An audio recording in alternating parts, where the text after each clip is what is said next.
Hello సత్యమ్మా. ఏంటి Kaveri phone switch off చేసావు? అఖిల్ బాబు switch off చేశారు. నేను కాదు సత్యమ్మా. అసలేమైంది కావేరి? ఇక్కడి పరిస్థితులు పట్టించుకోరా? ఏమైంది సత్యమ్మా? అత్తయ్య రాత్రి నుంచి ఇప్పటిదాకా గుళ్ళోనే ఉంది కావేరి. అఖిల్ ఇంట్లో అడుగు పెట్టకపోతే తను కూడా ఇంటికి రాదు. మంచినీళ్లు కూడా ముట్టకుండా చచ్చిపోతాను అంటోంది. ఏంటి ఏంటి నాటకాలు? సత్యమ్మా, నేనిప్పుడే అఖిల్ బాబుతో మాట్లాడి మీకు ఫోన్ చేయిస్తాను. ఏయ్, నాకు ఫోన్ చేయొద్దు. అఖిల్ని తీసుకుని ఇంటికి రా. అర్థమైందా? అర్థమైంది సత్యమ్మా.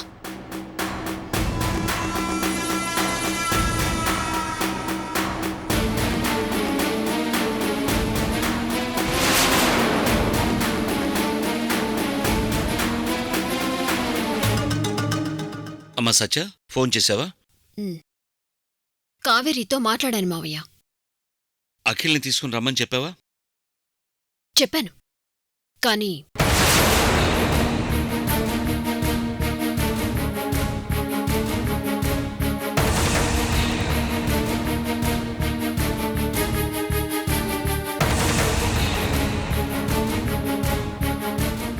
వదినేం చెప్పింది సత్య? అత్తయ్య, మీకెలా చెప్పాలో నాకు అర్థం కావడం లేదు. ఏమన్నారమ్మా? అఖిల్ని శాశ్వతంగా మర్చిపోవాలంట.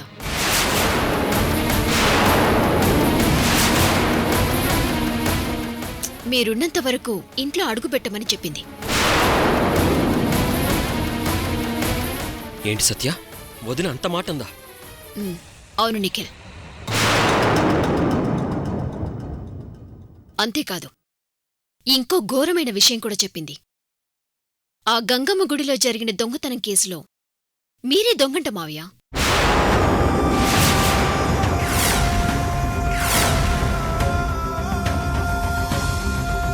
ఆ దొంగతనం బయటికి రాకుండా ఉండటానికి అత్తయ్యే ఈ హత్యలు చేయించిందంట. కాబట్టి మీరిద్దరూ ఈ నేరాలని ఒప్పుకోవాలంట. లేదంటే అఖిల్ వెళ్ళి పోలీసులకి ఈ నిజాలు చెప్పి మిమ్మల్నిద్దరినీ అరెస్ట్ చేయిస్తారంట.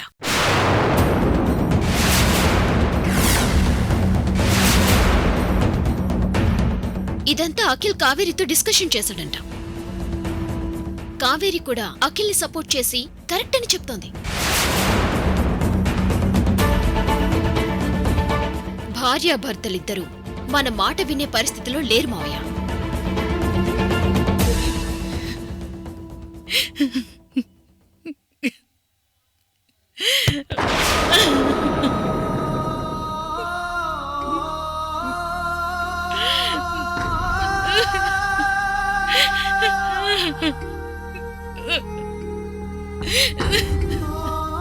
డాడీ, నేనిప్పుడే బయలుదేరి అన్నయ్య దగ్గరికి వెళ్తాను. తనతో మాట్లాడితే గానీ నేను కన్ఫర్మ్ చేసుకోలేను. వద్దు నిఖిల్, నువ్వు వెళ్ళొద్దు. డాడీ, మరి అమ్మ పరిస్థితి ఏంటి? ముందు అఖిల్ ఏం చేయాలనుకుంటున్నాడో చెయ్యి నువ్వు. డాడీ, అమ్మలాగే మీరు కూడా మొండిగా మాట్లాడతారేంటి? అన్నయ్యని కన్విన్స్ చేయొచ్చు. అసలు నిజాలేంటో మనం కూడా తెలుసుకోవాలి కదా. ఎలా జరగాలని ఉంటే అలా జరుగుతుంది నిఖిల్. ఎవరూ ఎవరిని ఆపాల్సిన అవసరం లేదు. అన్నయ్యకు ఫోన్ కూడా చేయకు.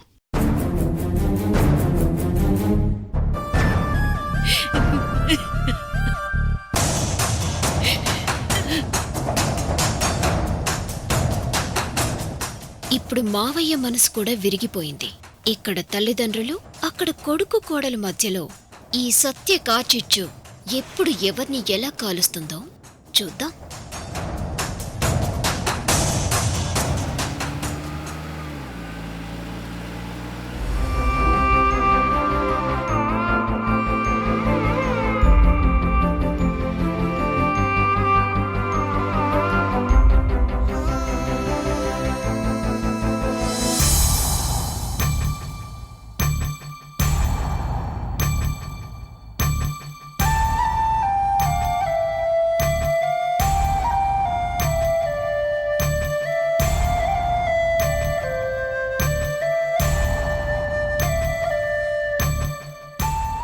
తాతయ్య అమ్మవారి దర్శనానికి వెళ్తున్నాం. అలాగేనమ్మా. వెళ్ళొస్తాం తాతయ్య. అలాగే బాబు. బాబు అఖిల్, ఒక్కసారి ఇంటికి ఫోన్ చేసి మాట్లాడు.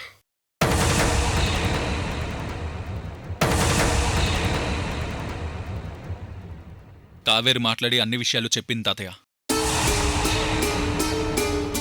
బాబు అఖిల్, ఒక్క మాట చెప్తాను, వింటావా బాబు? చెప్పండి తాతయ్య. ఈ ప్రపంచమంతా నిన్ను ద్వేషించినా నిన్ను ప్రేమించేది అమ్మ ఒక్కటే.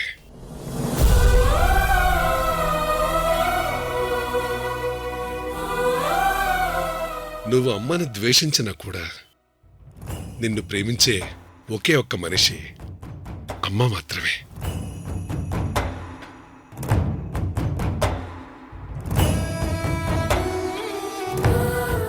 ప్రేమించిన అమ్మాయి కానీ భార్య కానీ వాళ్ళకి నచ్చినట్టుంటేనే వాళ్ళు ప్రేమిస్తారు. కానీ మనం ఎక్కడున్నా ఎలా ఉన్నా మనల్ని ప్రేమించేది అమ్మ ఒక్కటే బాబు.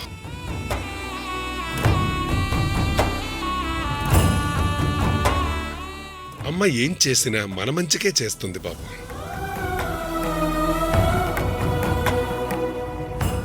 మన గుండెల్లో బాధ దుఃఖం ఉన్నప్పుడు అమ్మ గుండెల మీద వాలి సేద తీరితే అన్నీ మాయమైపోతాయి బాబు.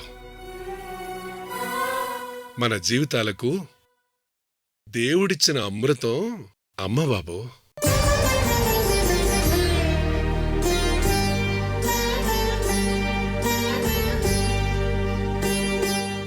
ఇంకోసారి ఆలోచించి నిర్ణయం తీసుకో బాబు.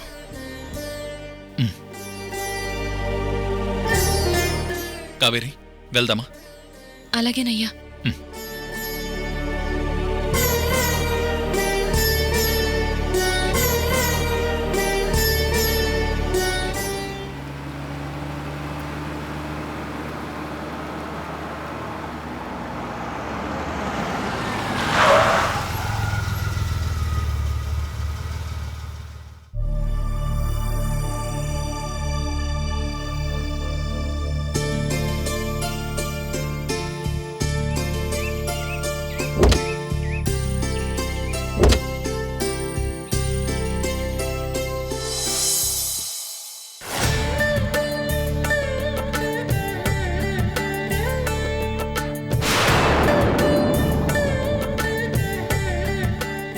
అమ్మా గంగమ్మ తల్లి, నీ కంటి వజ్రాలను మా నాన్నగారు దొంగిలించారని నేను నమ్ముతున్నాను.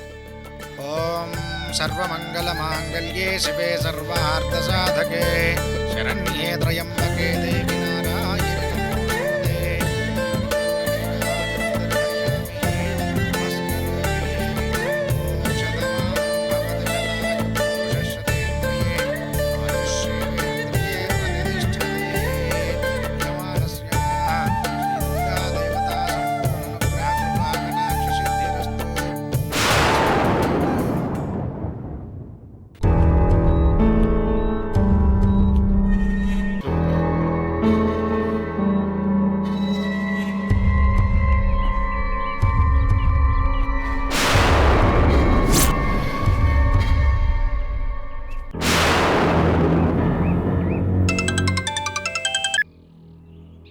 హలో, ఏంటి సార్, రమణ సమాధి దగ్గరికి వెళ్ళారా? వాడి సమాధి దగ్గరే ఉన్నారు రవికాంత్. అంతా మనం అనుకున్నట్టే ఉందిగా. ఇటువైపు ఎవరు రాలేదు రవికాంత్. అంటే ఆ మోహన్ ఈ రమణ గురించి పట్టించుకోలేదు. ఆఫీస్ బిజీలో పడిపోయినట్టున్నాడు. ఈ రమణకు కావాల్సిన వాళ్ళు ఇంకెవరు లేరు కాబట్టి మన మీద ఎవరికి అనుమానం రాదు.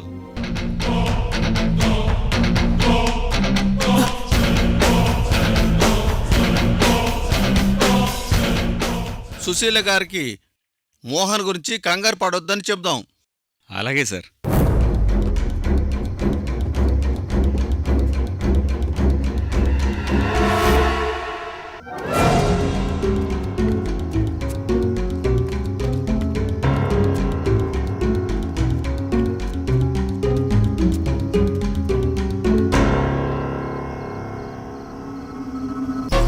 డై, ఎవడ్రా నువ్వు? Courier boy sir. కొరియర్ బాయ్వా? అవును సార్. మరి కొరియర్ బాయ్ ఎక్కడికి ఎందుకు వచ్చావు? మీకు పార్సల్ వచ్చింది సార్. ఎస్ఐ వెంకటేష్ అంటే మీరే కదా? అవును, నేనే. అయితే మీకు కొరియర్ వచ్చింది, తీసుకోండి సార్. కొరియర్ వస్తే ఇంటికి రావాలి, అంతేగాని మనిషిని ఫాలో చేస్తూ రావడం ఏంటి? ఇదే మా special courier service policy sir. ఇలాగే ఉంటుంది సార్.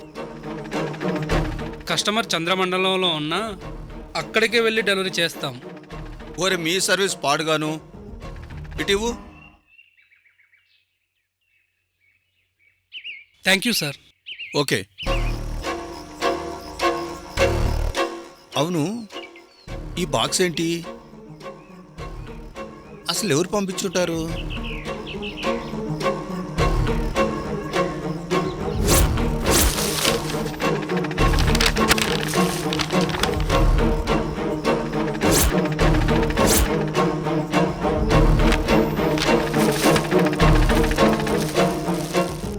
అమ్మో, ఏదో దేవుడి ప్రసాదంలా ఉంది.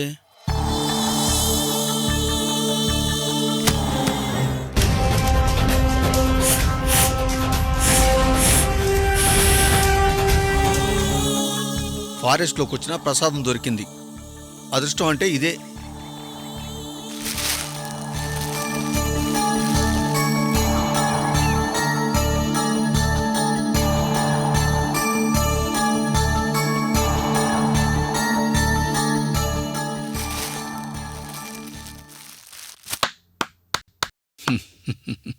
ఆ?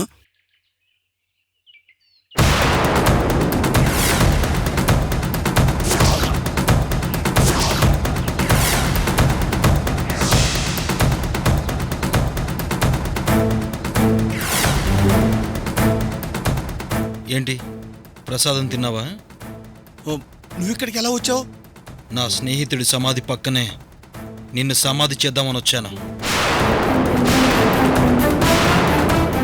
నా స్నేహితుడు రమణని సజీవ సమాధి చేశారు కదా, నిన్ను అలాగే సజీవ సమాధి చేద్దామని వచ్చాను.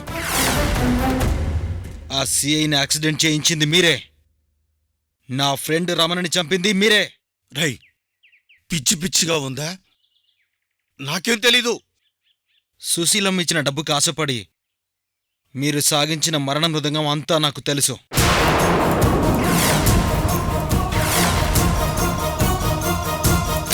ఏయ్!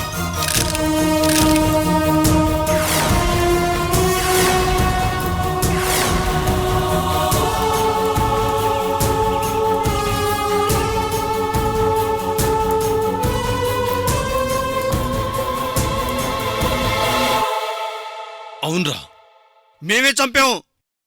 నిన్ను కూడా చంపి నీ ఫ్రెండ్ దగ్గర పంపిస్తానురా. బ్లడ్.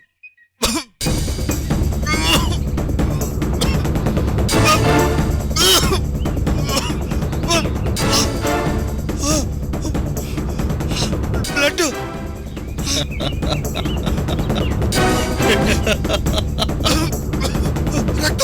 రక్తం. నువ్వు తిన్నది ప్రసాదం కాదురా, విషం.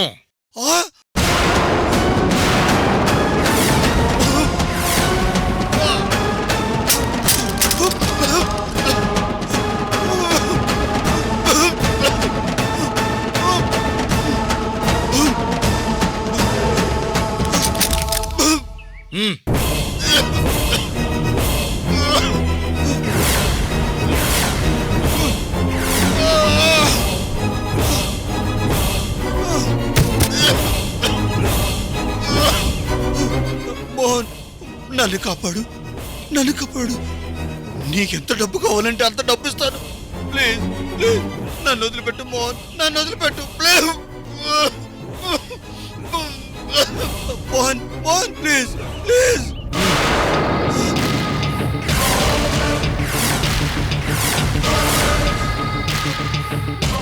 నిన్ను వదిలిపెట్టే ప్రసక్తే లేదు.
నీ కోసం సమాధి రిజర్వ్ చేసి పెట్టాను.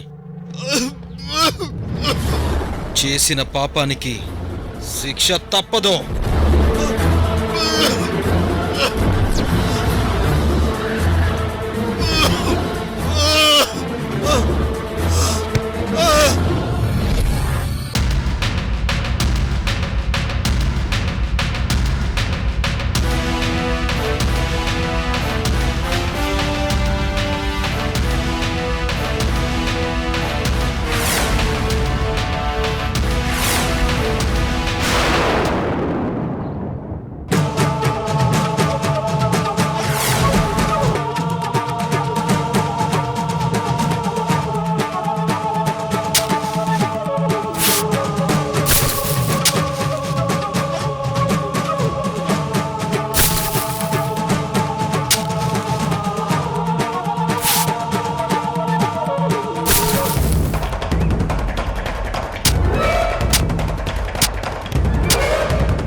రై రమణ,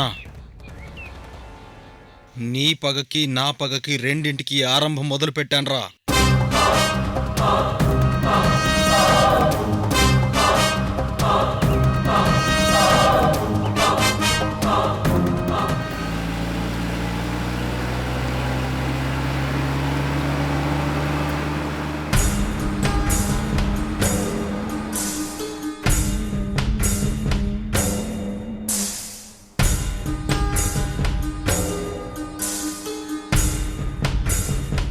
ఏమయ్యా, ఎందుకంత సీరియస్గా ఉన్నారు?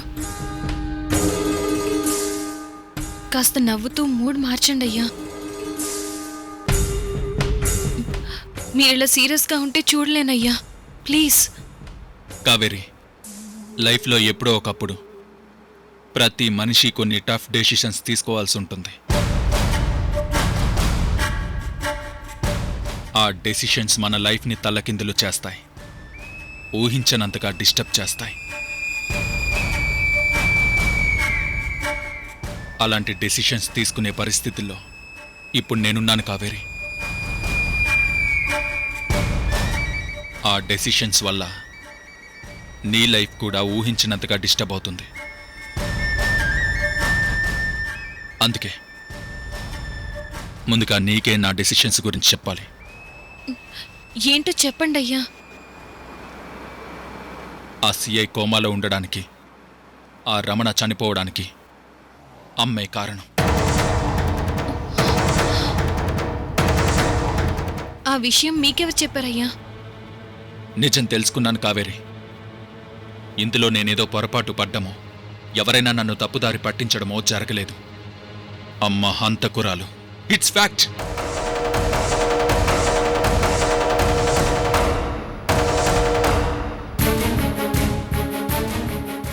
ఈ ఘోరాల్ని నేను దాచలేను. అమ్మ తప్పుని క్షమించలేను. అందుకే పోలీసులకు నిజాల్ని చెప్పేస్తాను.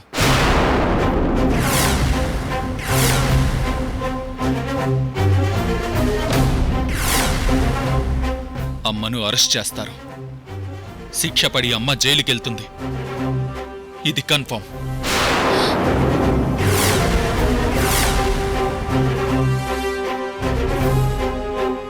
కానీ అమ్మకు జైలు శిక్ష పడ్డం నేను భరించలేను కావేరి.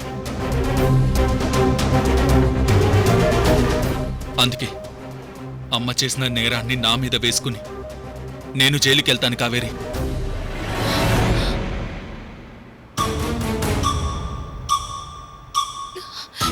ఏమయ్యా, కారు ఆపండి, ఆపండి.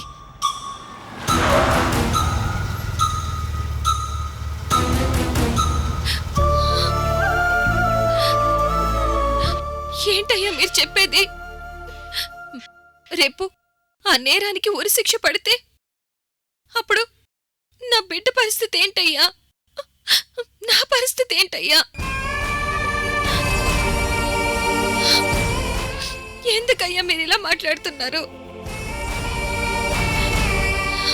మీరిలా మాట్లాడతారని ఊహించలేదయ్యా. వద్దయ్యా, మీరిలాంటి నిర్ణయం తీసుకోవడానికి నేను ఒప్పుకోను. మీరు లేకుండా నేను బ్రతకలేనయ్యా, బ్రతకలేను.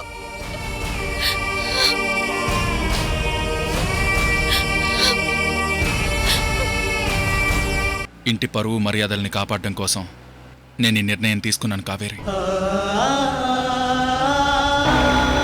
నా నిర్ణయం వెనుక ఏమయ్యా?